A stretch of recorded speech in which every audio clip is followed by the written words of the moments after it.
بسم اللہ الرحمن الرحیم۔ السلام علیکم ناظرین، میں ہوں آپ کا میزبان عطاء الحق۔ پروگرام یورپ کی آواز لے کر آپ کی خدمت میں حاضر۔ یورپ کی آواز پروگرام آج ہم برسل سے آپ کی خدمت میں پیش کر رہے ہیں، اور اس وقت ہم برسل میں موجود یورپین پارلیمنٹ میں موجود ہیں۔ یہاں پر کشمیر کے حوالے سے JKLF جن کے جو چیئرمین مجید ترمبو صاحب ہیں اور جو کشمیر سینٹر کے بھی چیئرمین ہیں، انہوں نے خصوصی طور پر یہاں پر کچھ پروگرام ہیں ان کا انعقاد کیا۔ اس کے علاوہ انہوں نے یہاں پر مختلف پروگرام پریس کانفرنسز کروائیں۔ اعلیٰ جو حکام ہیں یورپی پارلیمنٹ کے حوالے سے، برطانوی پارلیمنٹ کے حوالے سے ان کو بلایا۔ مختلف جو ممبران برطانوی پارلیمنٹ ہیں وہ بھی آئے، یورپین پارلیمنٹ بھی، یہاں پر سجاد کریم صاحب بھی تھے، کچھ دوسرے دوست احباب بھی تھے۔ اس کے علاوہ وزیر اعظم خاص یہ اس میں دیکھنے کی یہ بات ہے کہ وزیر اعظم آزاد کشمیر سردار عتیق احمد جو ہیں وہ بھی خصوصی طور پر آزاد کشمیر سے یہاں پر تشریف لائے اس پروگرام میں، اور یہاں پر ہیئرنگ بھی کی گئی، پریس کانفرنس بھی کی گئی۔ اور یہاں پر سردار عتیق صاحب کے آنے کی وجہ یہ بھی تھی کہ یورپی یونین کو اس بات پر توجہ دلائی جائے کہ وہ مسئلہ کشمیر کے حل کے حوالے سے ایک اہم کردار ادا کریں۔ اس پر ہم نے مختلف جو کشمیری رہنما ہیں، مختلف رہنما اور جرنلسٹ ہم نے بات بھی کی ہے، وہ ہم آپ کو سناتے ہیں۔ سب سے پہلے ہم نے بات کی ہے وزیر اعظم آزاد کشمیر جناب سردار عتیق احمد صاحب سے۔ ان سے بات کرتے ہیں، ان سے پوچھتے ہیں کہ وہ انہوں نے آ کر یہاں پر کیا دیکھا اور وہ کیا اقدامات سمجھتے ہیں کہ جو مثبت اقدامات کیے جا رہے ہیں کیا وہ انف ہیں اس وقت مسئلے کشمیر کو حل کروانے کے حوالے سے۔ سب سے پہلے یہ بتائیے گا کہ جو آپ یہاں پر دیکھ رہے ہیں برسل میں، آپ نے کچھ پریس کانفرنس بھی کی اور یہاں پر آپ نے ہیئرنگ وغیرہ بھی کی اور کچھ میٹنگس اٹینڈ کی جن میں میڈیا ظاہر بات آپ نہیں تھے وہاں پر موجود۔ یہ جاننا چاہتے ہیں کہ ذرا تھوڑا سا اب تک جو کچھ بھی آپ کی میٹنگس ہوئی ہیئرنگ میں، آپ نے کیا آفس کیا ہے کہ کوئی مثبت اقدامات ہو سکتے ہیں کشمیر کے معاملے کو حل کروانے کے حوالے سے؟ دیکھیے جی، برسل میں کشمیر سینٹر برسلز نے اور بیرسٹر مجید ترمبو صاحب نے ایک تو کشمیر EU ویک کا اہتمام کیا تھا۔ اس میں کئی دن پر محیط ہے کچھ ایکٹیویٹیز جس میں جرنلسٹ آ رہے ہیں، MEPs آ رہے ہیں، لوکل لوگ آ رہے ہیں، بزنس کمیونٹی کے لوگ آ رہے ہیں، اور کشمیر کو مختلف پہلو سے دیکھا جا رہا ہے۔ ایک انہوں نے یہاں نمائش کا اہتمام کیا، وہ بھی بڑا سکسیسفل ایونٹ تھا۔ یہ جو ایگزیبیشن کا تھا اس میں بھی انہوں نے کشمیر کے پانی، کشمیر کا ٹریڈ، کشمیر کی جو صلاحیت ہے، اس کی وائلڈ لائف ہے، اس کی انوائرمنٹ ہے، اس سارے کے اوپر بھی بات ہوتی رہی۔ پھر ایک بہت بڑا ایونٹ جو ہے وہ یہ ہے کہ کشمیر کے اندر انہوں نے ہیئرنگ کا اہتمام کیا۔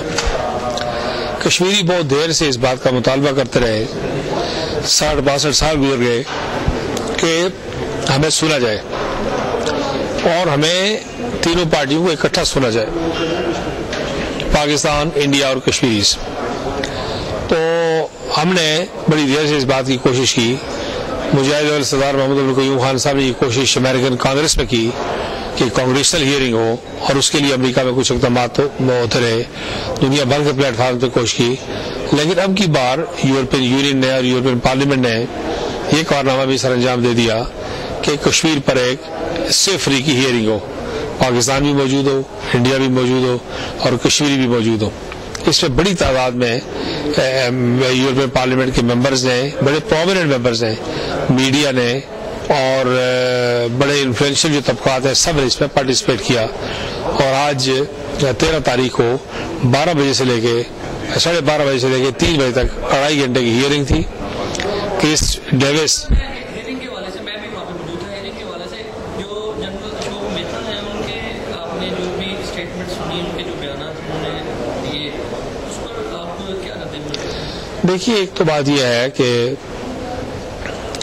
انڈیا کشمیر کے اوپر جو اس کا کیس کوئی نہیں ہے، کمزور کیس ہے، اس لیے ایک اچھے وکیل کی طرح وہ کئی قسم کے آرگومنٹس کرتے رہتے ہیں۔ ہمیں اس بحثوں میں پڑھنے الجھنے کے بجائے اپنا کام ٹھیک کرتے رہنا چاہیے۔ جنرل اشوک مہتا نے جو بات کہی، ان میں سے اکثر باتیں ایسی ہیں کہ اگر وہ ریکارڈ دیکھیں گے تو انہیں اندازہ ہوگا۔ انہوں نے کہا کہ کشمیر کا پاکستان کے ساتھ الحاق ہو گیا تھا اور یہ 47 میں فوراً ہو گیا تھا۔ اب سوال یہ ہے کہ 48 اور 49 کی قراردادیں جو ہیں وہ کوئی میرے اور آپ کے اور پاکستان کے کہنے پر تو نہیں ہوئی ہے. ہندوستان کے یونائٹڈ نیشن میں قراردادیں ہوئی. پھر ہندوستان نے کیا کیا؟ ہندوستان نے وہاں جا کے درخواست دی کہ کشمیر میں سیز فائر کیا جائے، اور اسی درخواست میں حل تجویز کیا کہ موجودہ مسئلے کا حل یہ ہے کہ کشمیر میں استصفا رائے کروایا جائے. یہ ہندوستان کی تجویز ہے. کشمیریوں کا مطالبہ تو ہندوستان کی تجویز کی بنیاد پر ہے جسے پاکستان اور بھارت نے قبول کیا. دوسری بات یہ ہے کہ مسئلہ کشمیر کے اوپر جو قراردادیں آئی ہیں اس پر ووٹنگ نہیں ہوئی. یہ دونوں نے اتفاق رائے سے، کشمیری تو باہر تھے لیکن پاکستان اور بھارت نے اتفاق رائے سے یہ قبول کی ہے. پھر یہ ہے کہ انڈیا کی طرف سے کہا گیا کہ وہاں پر ہر 5 سال بعد الیکشن ہوتے رہے. سیکورٹی کونسل نے اپنے 49 کے ریزولوشنز میں کیٹاگوریکلی کہا ہے کہ کوئی مقامی الیکشن استصواب رائے کا متبادل نہیں ہے. اور وہ چپڑی کلوز ہو گیا، اس پر بحث کرنے کا کیا فائدہ. پھر اسی طرح یہ کہا گیا کہ جی پاکستان نے تعاون نہیں کیا. سوال یہ پیدا ہوتا ہے کہ یونائٹڈ نیشن نے کشمیر پر استصواب رائے کے لیے پلیبسسٹ ایڈوائزر کے تقرر کے لیے کہا تو جواہر لال نہرو ریکارڈ پر ہیں کہ انڈین پارلیمنٹ میں کھڑے ہو کر انہوں نے اس کو ریجیکٹ کیا، مسترد کیا اور کہا کہ نہیں، یہ معاملہ ہم خود حل کریں گے اور اس کو کشمیریوں کو موقع دیں گے مرضی دیں. کشمیر کے وائلنس کی بات کرتے ہیں. انہوں نے یہ ہیئرنگ میں جہاں پر آپ بھی موجود تھے انہوں نے یہ بات کی ہے کہ آرمی جو ہے قطن کوئی ایسے سخت اقدامات نہیں اٹھا رہی، ان کے پاس کوئی جدید اسلحہ نہیں ہے، نارمل جو ہے وہ کارروائی کرنی ہوتی ہے وہ جو تشدد پسند ہوتے ہیں ان کو روکنے کے لیے. آپ اتفاق کرتے ہیں اس بات سے؟ دیکھیے یہ بات تو ایک لطیفہ ہے نا، یہ کہنا کہ ہندوستانی فوج کچھ کارروائی نہیں کر رہی.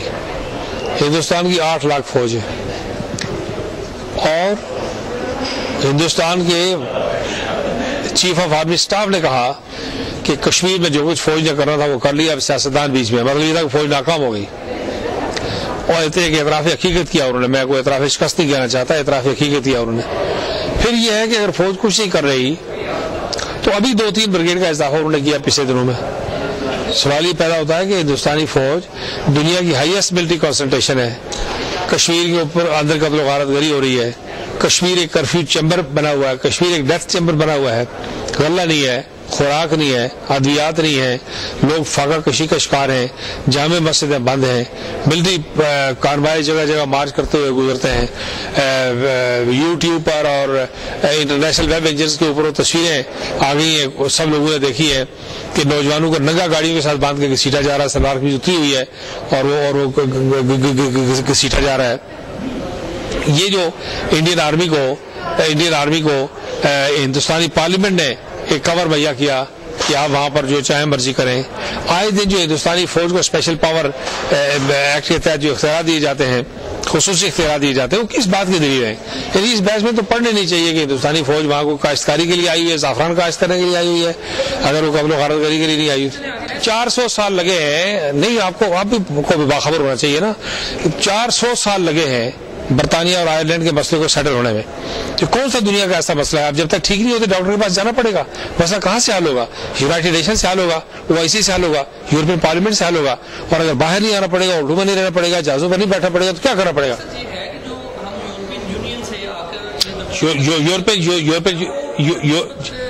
جی یورپین یونین دنیا کا بہت بڑا پلیٹ فارم ہے. یورپین یونین جو ہے وہ یورپ کی یونائٹڈ نیشن ہے. یورپین یونین نے آپ کی ماس گریوز کا قصہ آج خود اٹھایا ہے اور اس کو ڈسکس اور ڈیبیٹ کیا ہے. یورپین یونین نے 4 سال سے کشمیر کو ریگولر ریویو ایجنڈے پر لایا ہے اور یورپین یونین جو ہے اس سے کشمیر کے اوپر ہیئرنگ کروائی ہے. جس ہیئرنگ میں آج آپ دن کو بیٹھے ہوئے تھے، ہیئرنگ کروائی ہے.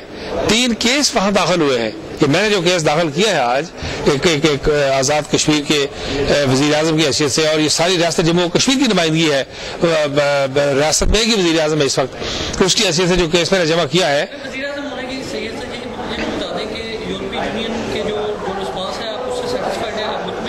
دیکھیے یہ باتیں ساری یورپین یونین کو دنیا میں ایک ہی مسئلہ، ہمارا مسئلہ نہیں ہے. یورپ کے اپنے بے شمار مسائل ہیں، ہمیں تو اپنے مسئلے کے لیے کوشش کرتے رہنا ہے. میں نے تجویز کیا اس طرح اپنی پریس کانفرنس میں جو میں نے پارلیمنٹ کے اندر کی، تو میں نے کہا ہے کہ یونائٹڈ نیشن کو، OIC کو اور یورپین یونین کو مل کر مسئلہ کشمیر حل کرنے کے لیے اقدامات کرنے چاہیے. تو بات یہ ہے کہ ریسپانس تو ایسی چیز نہیں ہے کہ جس میں کوئی ایک اتوار کو آپ شروع کریں گے تو دوسری اتوار کو حل ہو جائے گا. آپ نے مسلسل کوششیں کر رہی ہیں، اس لیے کہ ہندوستان آپ کے کیس کو خراب کرنے کے لیے بے پناہ کوشش کر رہا ہے.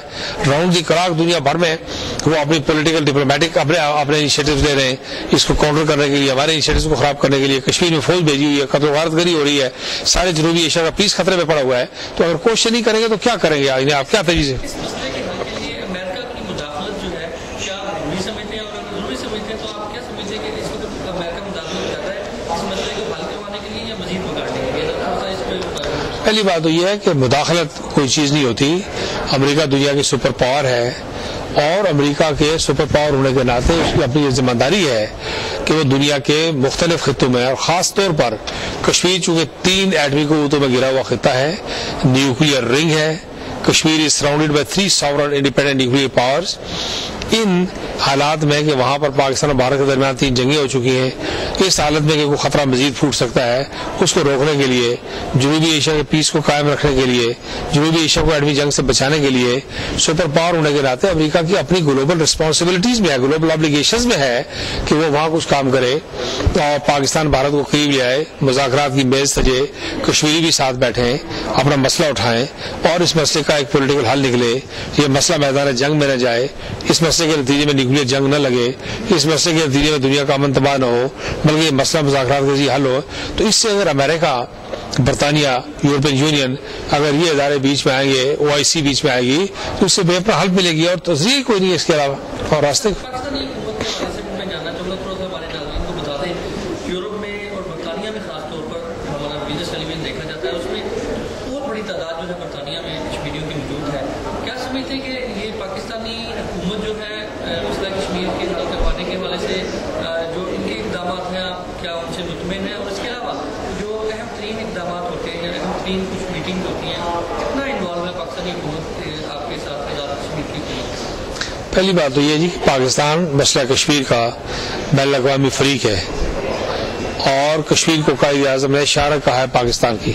اس کا مطلب یہ ہے کہ آپ انسانی جسم کے کسی حصے کے بغیر, ہاتھ, منہ, ٹانگ, کان, ناک کے بغیر رہ سکتے, اشارہ کے بغیر زندہ نہیں رہ سکتے. تو گویا کہ اس تناظر سے اسے دیکھنا چاہیے. پھر اقوام متحدہ کی قراردادوں میں مسئلہ کشمیر کا ایک فریق ہے. اس ساری بات کو سامنے رکھ کے پھر پاکستان کے لوگوں نے یہ 50-60 سال جو گزرے ہیں, کسی لمحے بھی کشمیریوں کو تنہائی کا احساس نہیں ہونے دیا. یہ زلزلہ کل کی بات ہے, تو سارا پاکستان ہماری مدد کے لیے آزاد کشمیر میں چلا آیا. یہ کشمیر سے 21 لاکھ لوگ مہاجر ہو کر آئے پاکستان میں, تو 60 سال سے پاکستان ان کو آباد رکھا ہوا ہے. 15 لاکھ کشمیری بیرون دنیا میں بیٹھے ہوئے, پاکستان نے پاسپورٹ کی فیسلٹی ان کو دی ہے, اور پاکستانی پاسپورٹ بھی یہاں بیٹھے ہوئے ہیں. تو پاکستان کی جو پالیسی ہے حکومتوں کے ساتھ اس میں کمی بیشی ہوتی رہتی ہے. لیکن ابھی سپٹمبر میں شاہ محمود قریشی صاحب وزیر خارجہ پاکستان کے یونائٹڈ نیشن میں OIC کے پلیٹ فارم پہ تھے, میں بھی وہاں موجود تھا. تو اس میں بہت زبردست قسم کی انہوں نے نمائندگی کی ہے کشمیریوں کی. انہوں نے 2 ٹوک بات کی ہے کہ بھارت کے ساتھ مذاکرات صرف اسی صورت میں مفید ہیں جب وہ کشمیر میں بات کرنے کے لیے تیار ہو اور مسئلہ کشمیر کا حل نکالنے کے لیے تیار ہو. تو اس طرح کی پوزیشن جو ہے وہ ان کی موجود ہے. کئی پوزیشن پاکستان کی حکومت کی خراب بھی ہو جاتی ہے, کمزور بھی ہو جاتی ہے داخلی حالات کی وجہ سے, وہاں سیلاب آیا ہوا ہے اور کئی قسم کی مشکلات ہیں. تو اس لیے اس پوزیشن کو اس تناظر میں دیکھنا چاہیے کہ پاکستان کی کوئی حکومت, ایک تو مسئلہ کشمیر حکومتوں کا محتاج نہیں ہے, حکومتیں مسئلہ کشمیر کی محتاج ہے. دوسرا, پاکستان کی عوام کی اتنی وابستگی ہے مسئلہ کشمیر کے ساتھ کہ کوئی کسی حکومت کی جان ہی نہیں ہے کہ کوئی حکومت جو ہے وہ مسئلہ کشمیر کو نظر انداز کرے. پھر آپ نے کہا کہ ہم کشمیر کے لوگوں کے اعتماد میں لیا جاتا ہے. ہمارے اور پاکستان کے درمیان اعتماد کا ایسا لازوال رشتہ ہے کہ اگر وہ روز کسی معاملے پر اعتماد میں لیں یا نہ لیں, اس سے فرق نہیں پڑتا.